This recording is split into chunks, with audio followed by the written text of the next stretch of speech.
এই মাদ্রাসার বাৎসরিক আয় ব্যয় হিসাব কত টাকা ব্যয় হলে এই হিসাব আপনাদের শোনার অধিকার আছে, ঠিক কিনা? তো এই মর্মে এখন আপনাদের সামনে মাদ্রাসার আয় ব্যয় বাৎসরিক রিপোর্ট পেশ করছেন অত্র মাদ্রাসার প্রতিষ্ঠাতা আলহাজ হাফেজ শামসুল আলম সাহেব রিপোর্ট প্রদান করছেন। ইনশাআল্লাহ আমরা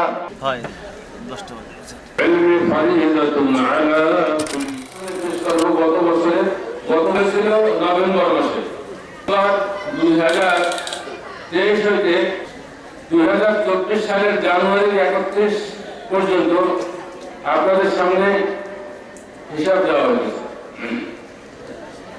হিসাবের ভিতরে জমার বিবরণ, দান অনুদান সব মিলিয়ে পাওয়া 30,690 টাকা। মাহফিল উপলক্ষে বিভিন্নভাবে আদায় 35,788 টাকা।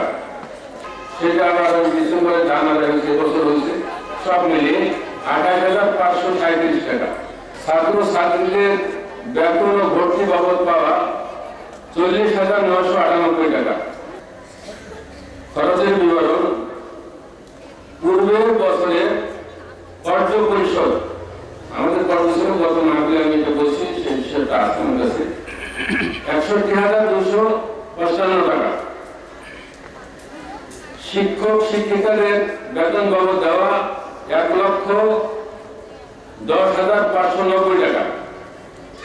ছাত্র ছাত্রীদের খরচ সহ বোর্ডিং খরচ 27,965 টাকা।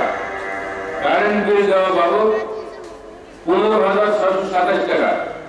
আসবাবপত্র কেনাকাটা বাবদ 3,250 টাকা।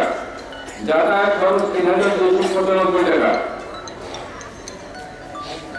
হোম খরচ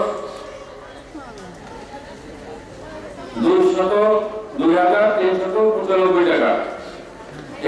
আমি সামনে যে তিনতলা করে মাদ্রাসা করছি, এটা আমার নিজের অর্থায়নে।